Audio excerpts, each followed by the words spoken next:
Saludos y buenas noches. Un café con Max le da la cordial bienvenida a usted que cada noche nos sintoniza.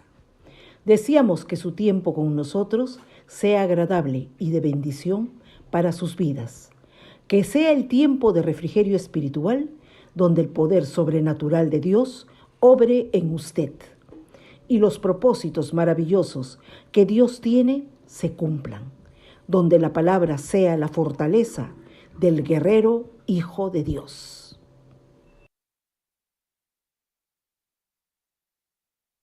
Un toque del amor de Dios cambiará su atmósfera para siempre y lo llevará a cruzar la última frontera hacia su tierra prometida. La decisión es suya. Al aire. Gracias, Caleb. Muy buenas noches, Pastor Willy.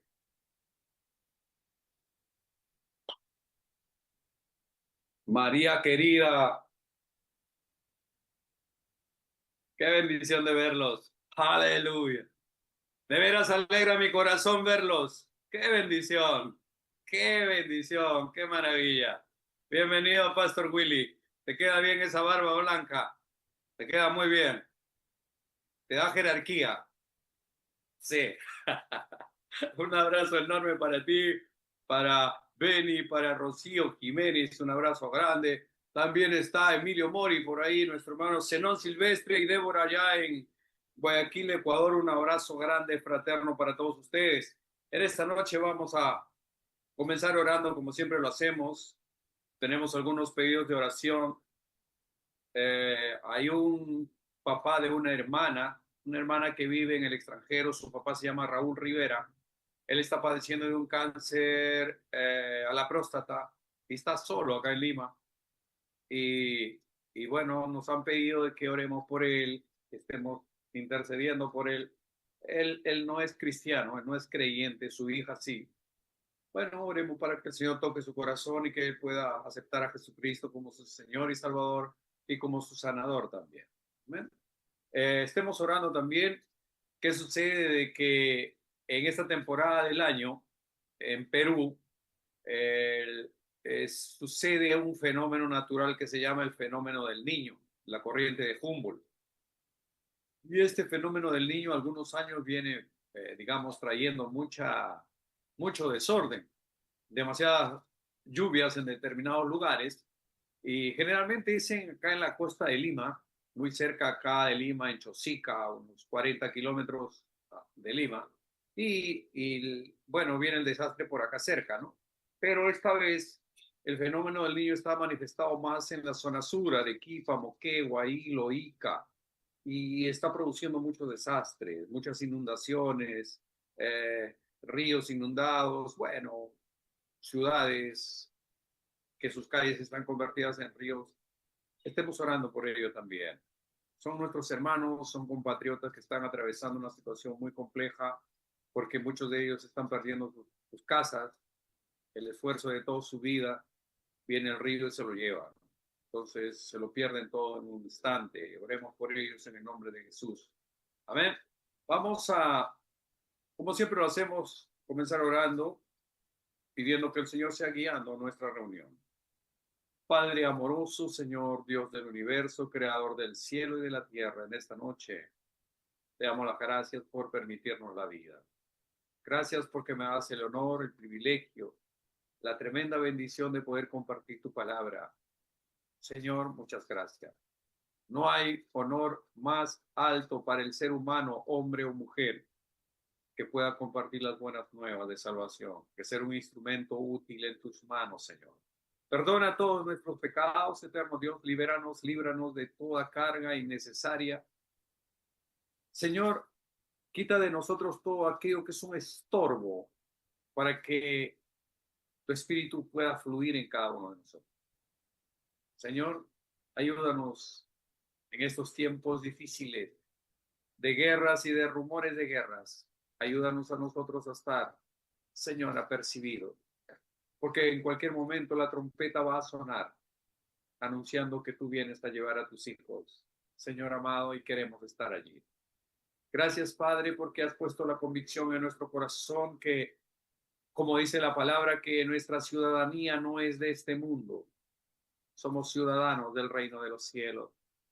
Nuestros seres queridos que partieron antes que nosotros ya están en el reino de los cielos. Los patriarcas, los hombres de la fe, los héroes de la fe de la Biblia ya están en el reino de los cielos. Nuestro pensamiento está en el reino de los cielos. Nuestro corazón ya está en el reino de los cielos. Señor, nuestro anhelo es estar allí ya, Señor, contigo, disfrutando la plenitud de tu presencia y de tu gracia, Señor. Pero no queremos ir solos, queremos llevar con nosotros a todos nuestros seres queridos, a todos nuestros familiares, nuestros vecinos, nuestros compatriotas, que puedan llegar al conocimiento de tu verdad. Y aquí estamos haciendo esa obra. Bendice este humilde programa, Señor, que se difunde cada noche por 3 plataformas. Señor, hazlo llegar hasta donde tú quieres llevarlo, papá. Extiéndelo, que llegue, Señor, hacia los corazones más necesitados del planeta en el nombre de Jesús. Oramos por este hombre, Raúl Rivera, es papá de una hermana que vive en el extranjero. Él está padeciendo de un cáncer a la próstata. Él no es cristiano. Toca su corazón, Señor. Hablaré con él mañana y le mostraré tu gracia y tu favor. La decisión será de él como siempre. Señor amado, permite que sea tu precioso Espíritu preparando ese corazón. Que tu precioso Espíritu Santo sea el que abre las puertas para que esta preciosa alma pueda llegar a tu gloria. Amoroso Dios, oramos por nuestros hermanos, nuestros parientes, compatriotas del sur del país que están sufriendo, Señor, los embates de la naturaleza, muchas lluvias, Señor, y hay muchas carreteras interrumpidas, hay muchos ríos que han salido de su cauce, muchas quebradas que permanecían secas, ahora se han convertido en tremendos ríos caudalosos y han invadido las ciudades. Y hay muchas ciudades que sus calles están convertidos en ríos y mucho desastre, mucha pérdida. Señor, sé tú con ellos. Y en algunas zonas, campos de cultivo, Señor, sembríos se han perdido por las inundaciones. Señor, ayuda a nuestro país, a nuestra patria, a Perú querido. Estamos atravesando situaciones muy complejas, muy complicadas, Señor, en cuanto a la política, a, a la inseguridad que existe en nuestro país. Ayúdanos, por favor, acá en Perú. Ayúdanos, Padre. Igual que en Ecuador, también están padeciendo. Igual, Señor, en México, con esta convulsión del narcotráfico, Señor. Bendice a México también. Hay una iglesia, Señor, fuerte. Hay un gran avivamiento ahí en Brasil, en Colombia. Señor, bendícelos. Padre, y ayúdanos a salir adelante, que nuestra fe no sea quebrantada por unas situaciones adversas, sino que podamos ser luz en medio de la oscuridad. Amoroso Padre Santo, a ti sea honor y gloria en esta noche, orando, Padre, por Samantha Cortés y por Angélica López, orando, Padre, en el nombre de Jesús, por Rosario Guamán, por mi mamá Rita Pérez, en el nombre de Jesús, bendícelo, Señor, oramos en el nombre poderoso de Jesús, por don Julio Jiménez, papá de Rocío, bendícelo, Señor, este caballero, en el nombre de Jesús. Tu gracia y tu favor sea con él, ordenando su vida en el nombre de Jesús. Poderoso Dios, oramos por Raúl Rivera, bendícelo, Señor. Mañana cuando hable con él, oh Dios, permite que tu corazón esté preparado para aceptarte, Señor, la salvación y la sanidad que tú puedes darle también. Oramos por Juan González, por Juan Bustillos, por Pastor Juan Aleman allá en Oxapampa. Bendícelo, Señor, que tu gracia, tu favor sea con ellos. Oramos por Israel. Bendecimos a Israel desde esta tribuna en el nombre de Jesús. Bendecimos a Benjamín Netanyahu y a todo su equipo, a todo su comando conjunto de las fuerzas de defensa israelí. Están a punto de iniciarse una gran guerra en el Medio Oriente, Señor, donde el blanco es Israel. Señor, las amenazas son grandes, son profundas, son intensas. Solo sabemos que tiene un Dios, Jehová de los ejércitos, que los protege y que los defiende. Los encomendamos en tus manos, dándote las gracias por el pueblo judío, Señor, a través del cual tu gracia, tu gloria ha sido manifestada a este mundo. Señor, oramos para que tu precioso Espíritu Santo sea preparando nuestros corazones en esta noche para recibir la semilla de tu palabra. En el nombre de Jesús. Amén. Amén. Y Amén. Una vez más, muy buena noche, familia. Estamos en el estudio del libro de Romanos. Ya estamos en la parte 14, en la lección número 14, y vamos adelante hacia la perfección. Romanos 3, 28 al 31. Estaremos entrando a la meditación de esta noche, pero yo quiero leer desde el verso 23 para ponernos en contexto. Amén. Dice la palabra de Dios, Romanos 3, 23, por cuanto todos pecaron y están destituidos de la gloria de Dios. Dice, siendo justificado gratuitamente por su gracia, mediante la redención que es en Cristo Jesús. El verso 25 dice, a quien Dios, a quien Dios puso como propiciación por medio de la fe en su sangre, para manifestar su justicia a causa de haber pasado por alto en su paciencia los pecados pasados. El 26 dice, con la mira de manifestarse en este tiempo su justicia, a fin de que él sea el justo y el que justifica al que es de la fe de Jesús. ¿Dónde pues está la jactancia? Queda excluida. ¿Por cuál ley? ¿Por la ley de las obras? No, sino por la ley de la fe. El 28, sobre el cual ya vamos a estar meditando esta noche, dice, concluimos pues, dice Pablo, concluimos pues que el hombre es justificado por la fe sin las obras de la ley. ¿Es Dios solamente Dios de los judíos? ¿No es también Dios de los gentiles? Ciertamente, también de los gentiles, porque Dios es uno y él justificará por la fe a los de la circuncisión y por medio de la fe a los de la incircuncisión. Luego, por la fe, invalidamos la ley en ninguna manera, sino que confirmamos la ley. Hasta aquí la palabra del Señor. Entonces aquí vamos explicando. Decíamos en la última clase que la mayoría de las religiones del mundo, todas las sectas, las religiones que existen en este planeta, prescriben ciertas normas, reglas, leyes, preceptos, es decir, tienen su propia doctrina, ¿no? Que los adeptos, los que son seguidores de estas sectas, obligatoriamente deben cumplir si quieren que Dios los acepte. Así va la fórmula. Así está establecido. Esto no es de ahora, esto es de siempre. Entonces, el cristianismo es el único al enseñar que las obras buenas no nos justifican ante Dios.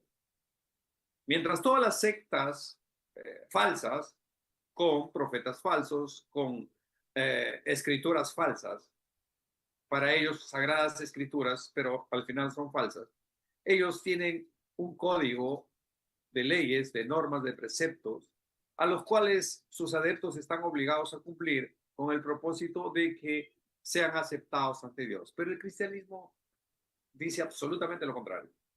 La Biblia, la cual leemos, la cual meditamos, la cual compartimos, él dice que no es por obras para que nadie se gloríe.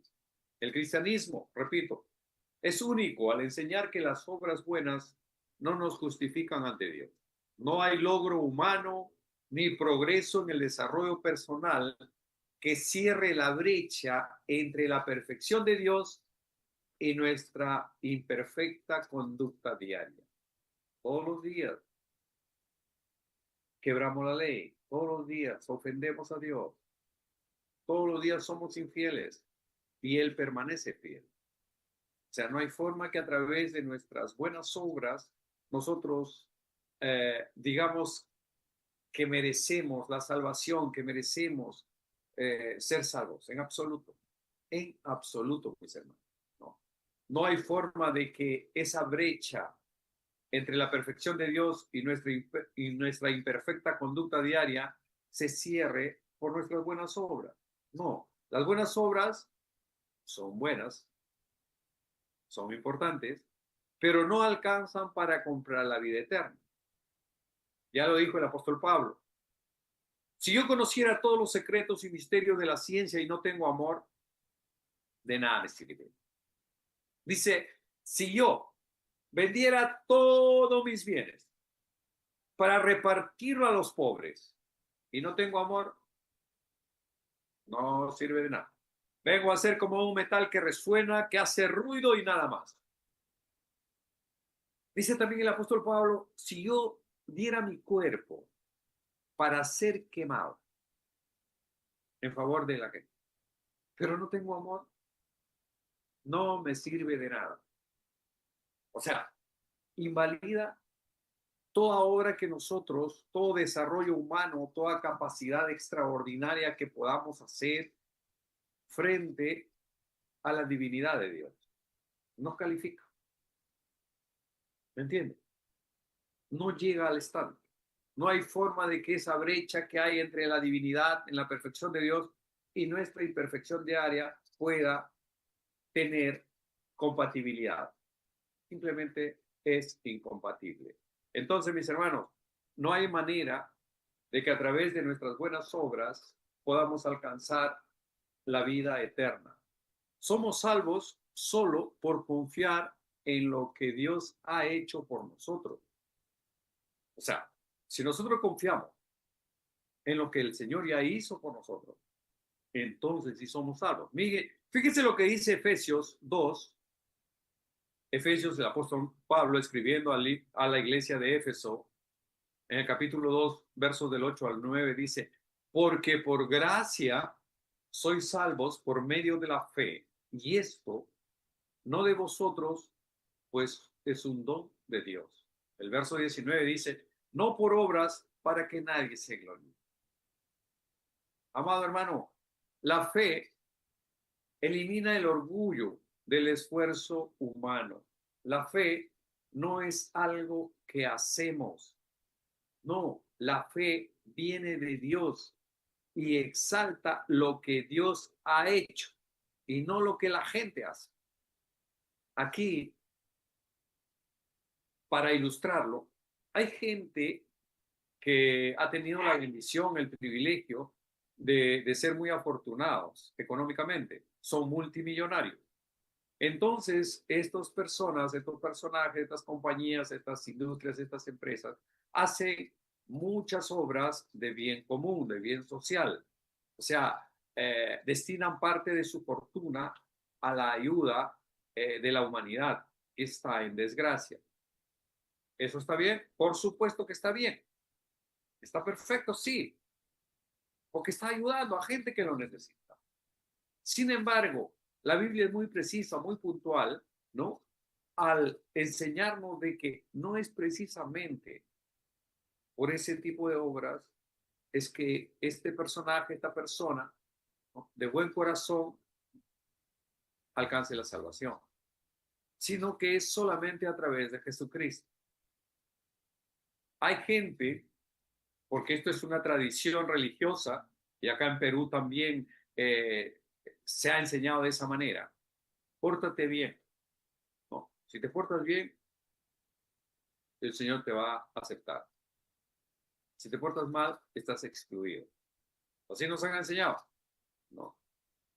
La Iglesia Católica, o bueno, católica, ha enseñado eso, ¿no? Que debemos cumplir con ciertos ritos, con ciertos sacramentos, y cuando los haces, entonces estás bien. Y si por ahí te equivocas, fallas o pecas, entonces vienes, pagas tus indulgencias, ¿no? Pagas por tu pecado un dinero y el Taitakura eh, reza una oración por ti y tú eres libre de ese pecado.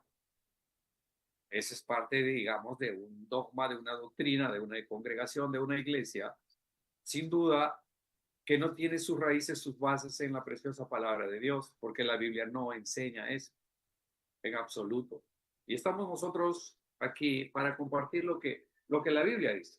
Por eso ustedes tienen su Biblia en casa y nosotros damos la cita bíblica para que ustedes puedan leerlo en casa y puedan ilustrarse y no dejarse llevar de las narices por algunas enseñanzas falsas que pululan en nuestro mundo. ¿Qué dice el verso 9 de Efesios 2? No por obras para que nadie se gloríe. Entonces esas personas que invierten mucho dinero, mucho de su fortuna para ayudar a los que están en necesidad en África, en Uganda y qué sé yo. Entonces uno diría, pues si tiene plata y hace esas obras de bien, ese se merece la gloria. Pero verá que el dinero de este mundo no compra nada espiritual que tenga que ver con el reino de los cielos. Olvídalo. Entonces, llegamos a la conclusión que dice que no es por obras, el verso 9 de Efesios, para que nadie se gloríe. Es que yo hago esto, que yo compré esto, yo construí una iglesia, yo construí un templo, yo, ¿verdad? Entonces, hay gente que hace obras para ganarse la gloria de Dios, el reino de Dios. Pero es al revés. Nosotros los creyentes hacemos obras porque ya hemos ganado la gloria de Dios, a través de Jesucristo, por cierto. O sea, nosotros hacemos buenas obras porque ya somos salvos. Pero hay gente que trata de hacer buenas obras para ser salvo. Ahí está la gran diferencia. No es por obras para que nadie se gloríe. La fe elimina el orgullo del ser humano. La fe no es algo que nosotros hacemos. La fe viene de Dios y exalta lo que Dios ya ha hecho y no lo que la gente hace para presumir ante los demás. La fe reconoce que no podemos cumplir con la ley, de modo que necesitamos la ayuda de la fe, y la fe está basada en nuestra relación con Dios y no en lo que hagamos por Dios. Esa es parte de la fe, que viene de una perfecta, auténtica relación con Dios. Y ahí nace la fe, de que tú puedas tener armonía con Dios, de que puedas pasar tiempo con Dios. No con una religión, no con una denominación. No estamos hablando de eso. Estamos hablando de una relación con tu Padre Celestial. Aquí, cuando el apóstol Pablo escribe esta carta a los romanos, hubo unos malos entendidos entre judíos y gentiles en Roma. Ya saben que esta carta fue escrita a unos hermanos nuevos en la fe. Unos creen que lo fundaron la iglesia cristiana en Roma, algunos judíos que estuvieron y pasaron por Macedonia, donde estaba predicando Pablo, y escucharon la palabra y se lo llevaron. Otros creen que el día de Pentecostés en Jerusalén, cuando los creyentes recibieron el fuego del Espíritu Santo, ellos estaban ahí de pasada, de visita, no lo sé, y recibieron esa unción y ellos se regresaron a Roma, y ahí es donde ellos fundan la iglesia cristiana en Roma. Y a esa iglesia naciente, esa iglesia que recién estaba formándose, es donde le escribe Pablo. ¿Por qué? Porque hubo estos malos entendidos entre judíos y gentiles, ¿no? Que estaban comenzando la obra en Roma. Preocupados algunos judíos, le preguntaron a Pablo, ¿desechará la fe todo lo que el judaísmo defendió? ¿Cancela las escrituras o pone fin a nuestras costumbres? ¿Declara que Dios ya no obra a través de nosotros? Esa era la esencia de la pregunta con que inicia el capítulo 3 de Romanos. Y el Pablo dice, en ninguna manera, no se invalida la fe del judío. Las leyes que había no quedan inválidas. No para nada en absoluto, más bien son confirmadas. Entonces, estas preguntas que ellos se hacían, el apóstol Pablo las responde, ¿no? Le dice bien claro, de ninguna manera, para nada, ¿no?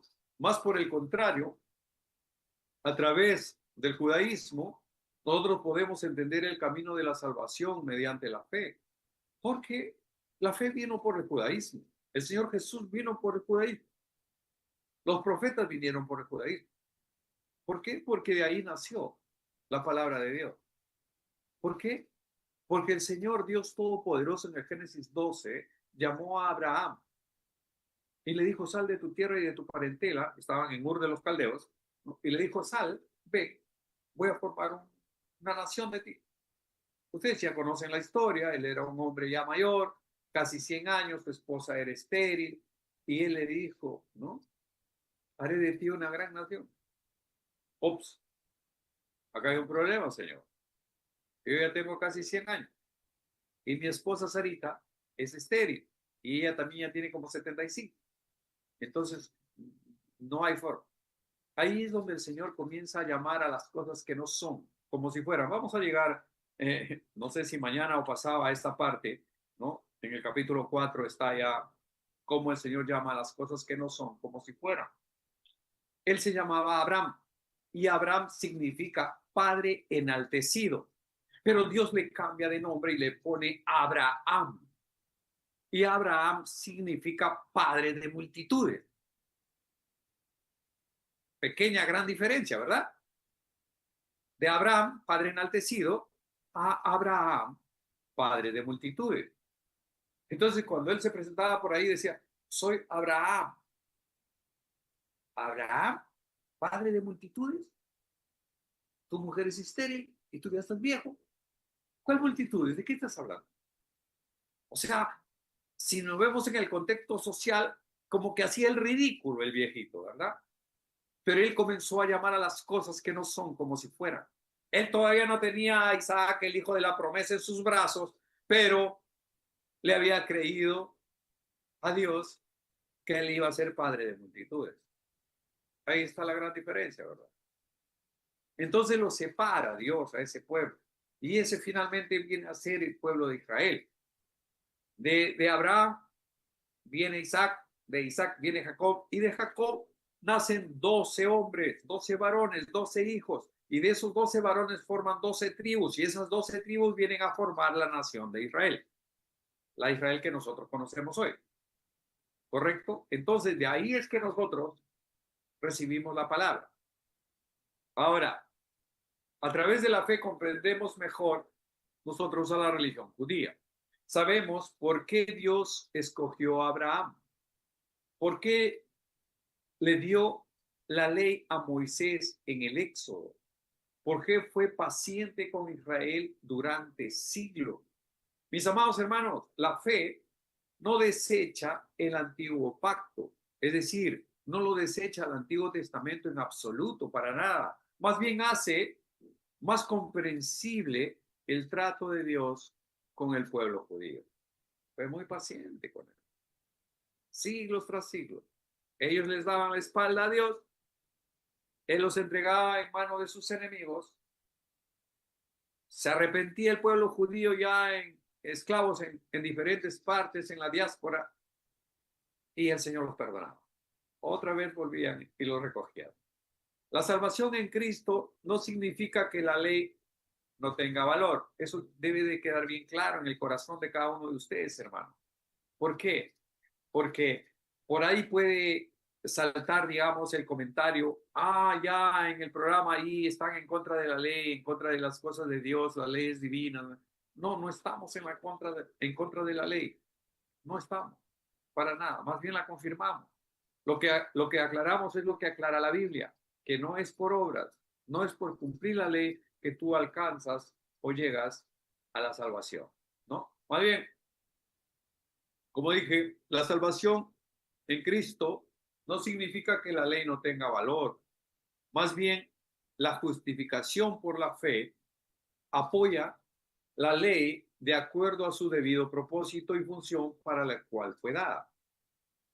La ley fue dada a Moisés en el monte Sinaí, más o menos a 3 meses de que salieron ellos de Egipto. Ellos venían de 400, no tenían leyes, no sabían cómo vivir en libertad. No sabían, siempre habían sido esclavos, o sea, 400 años, 4 generaciones de esclavo.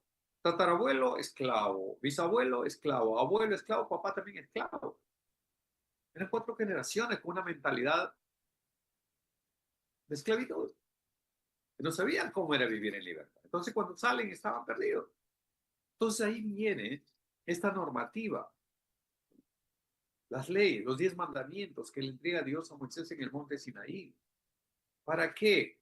Para poder encaminar sus vidas, para hacer que sus vidas sean de bendición ante el mundo que no los conocía, para hacer que sus vidas puedan tener sentido y no sea pues así como los demás pueblos que elegían cualquier cosa y lo adoraban y lo alababan.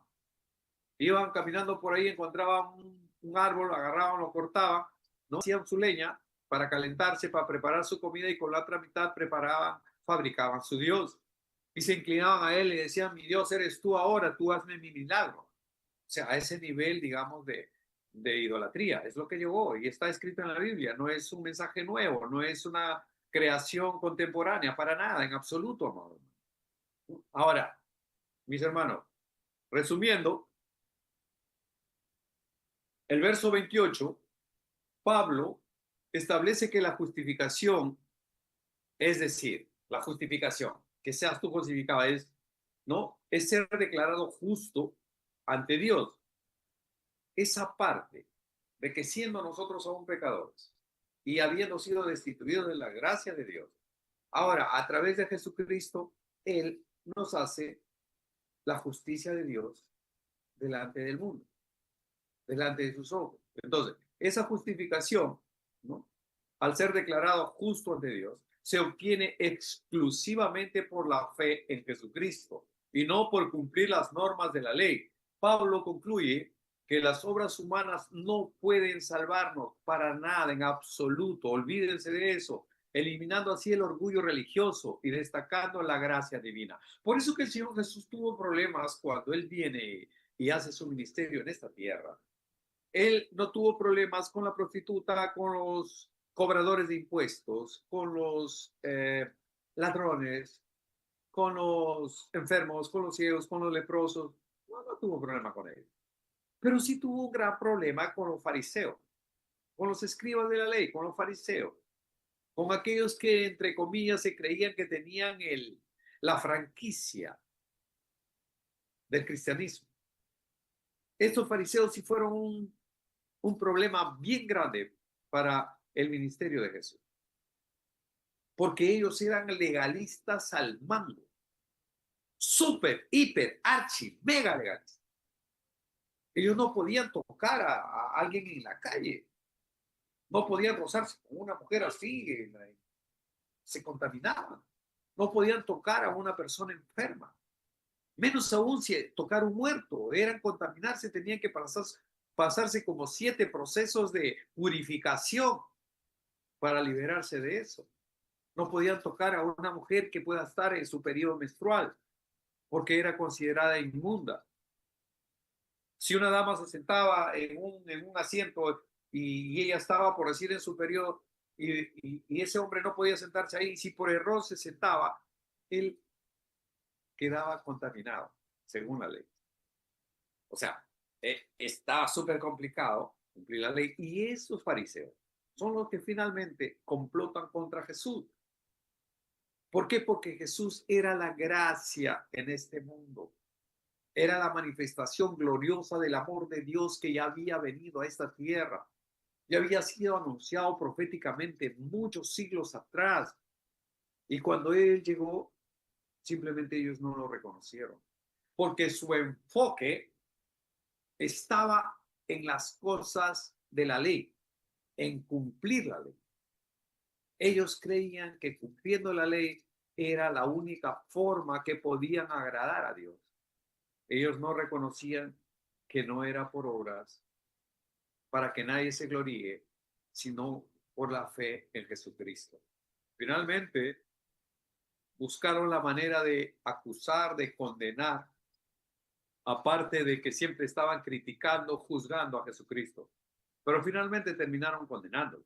Ya saben la historia, ¿no? Cómo Judas se presta para traicionar al maestro, le pagan 30 monedas, 30 piezas de plata, dice la Biblia, ¿no?, para que pueda entregar al maestro, y eso sucede, y luego hay un remordimiento en Judas. Judas viene al templo y le dice, ¿no?, he traicionado al maestro, acá está el dinero, se los devuelvo. Y los sacerdotes, pues, contra sacerdotes, ¿no?, dijeron: no, no podemos recibir ese dinero, ese no es nuestro problema, ese no es nuestro lío, ese es tu rollo, es tu problema, no nuestro. Así, tal cual, así le dijeron.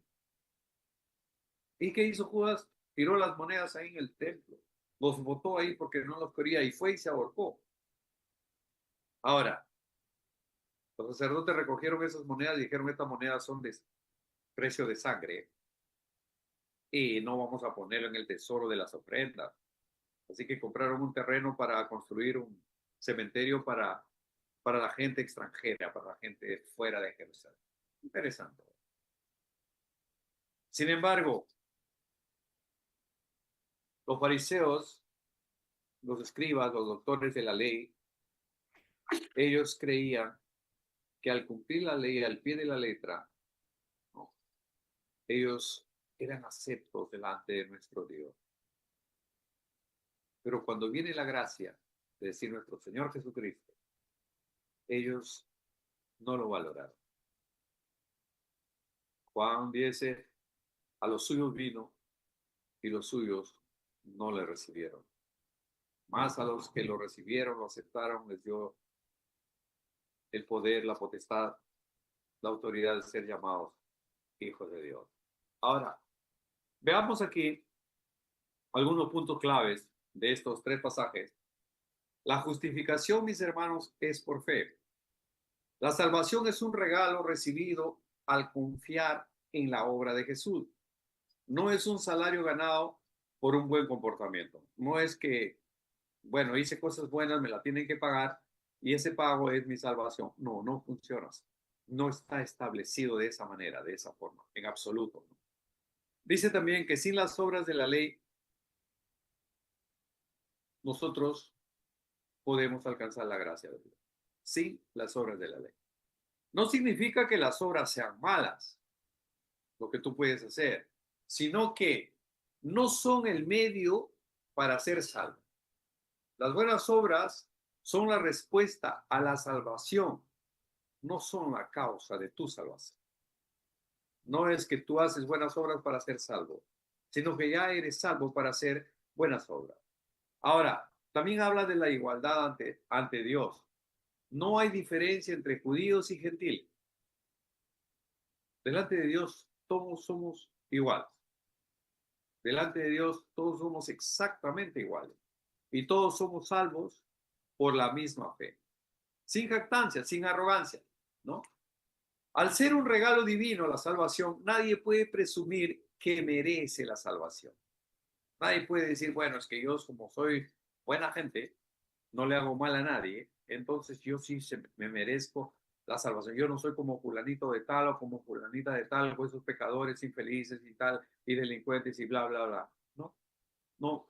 Simplemente al ser un regalo divino, nadie puede presumir de merecer la salvación. La fe, mis hermanos, es la mano que recibe el regalo de la justicia. Es la mano que recibe ese regalo que viene a ser la justicia divina, que viene de Dios aparte de cualquier mérito propio. En el verso 29, Pablo explica que Dios no es solo Dios de los judíos, sino también de los gentiles. Ya nosotros lo hemos estudiado aquí y sabemos que los gentiles son todos los no judíos, absolutamente todos, contándonos con todo el resto de las naciones del mundo, todos los que no son judíos son gentiles. Pablo es muy puntual al señalar que la salvación es universal y no exclusiva de un determinado grupo étnico, es decir, no solamente de los judíos. Es decir, la salvación no es solamente para el pueblo judío. ¿Nació allí?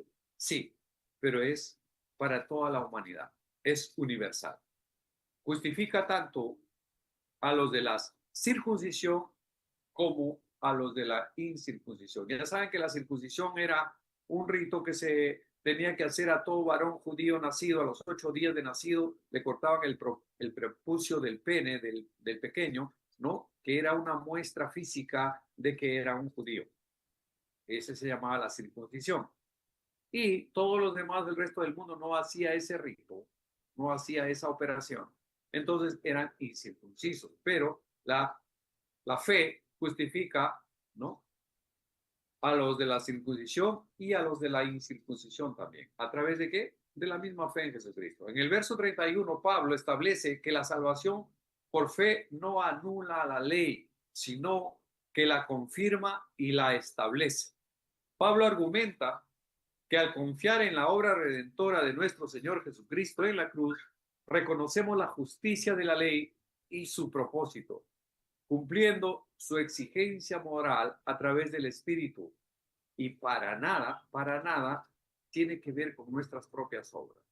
Por eso, como decíamos en clases anteriores, no es que nosotros digamos, por mi fe soy salvo.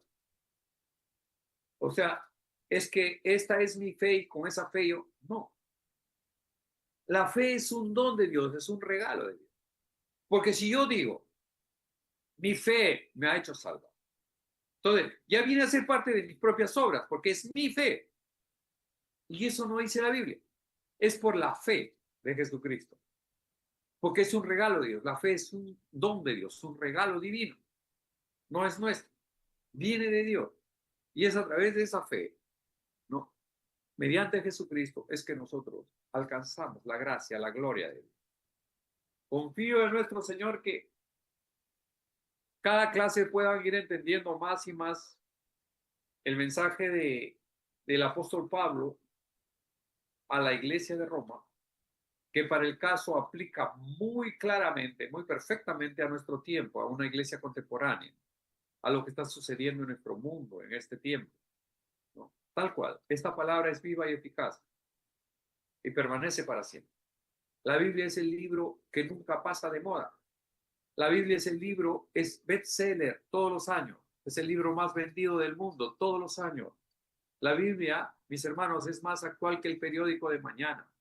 Esto de la guerra que va a desencadenarse, bueno, Donald Trump le ha dado 15 días a Irán para que decida llegar a un acuerdo. Pero como Irán no tiene la mínima disposición de llegar a un acuerdo, ¿no?, sobre el tema nuclear y de misiles balísticos que ellos tienen en contra de Israel, entonces va a desatarse una guerra. Y esa guerra ya está escrita proféticamente, ya está establecida en la Biblia. No hay nada nuevo, no hay nada nuevo, todo ya está escrito. Y eso va a suceder. Oremos para que sea el Señor guiando nuestro entendimiento, dándonos luz y revelación en lo que va a ayudarnos en nuestro crecimiento espiritual. Gracias por sus oraciones, por Caleb y por mí. Necesitamos que estén orando por nosotros. Necesitamos. Se los pedimos. Pedimos que oren por nosotros. Necesitamos sus oraciones, amados hermanos. Nosotros aquí oramos por ustedes, por cada uno de ustedes y su familia. Estamos orando por Débora, que debe estar de cumpleaños, no sé, en estos días, si no me equivoco. Un abrazo grande para Débora, ahí en Santa Elena, en Ecuador. Que Dios lo bendiga. Un abrazo para todos. Que tengan una noche súper bendecida y una vida sobrenatural en Cristo para la gloria de Dios. Mañana estaremos entrando al capítulo 4, ya en la lección 15 de Romanos. Y vamos adelante hacia la perfección. Que el Señor lo bendiga, familia. Hasta mañana, si el Señor lo permite. Muy buenas noches.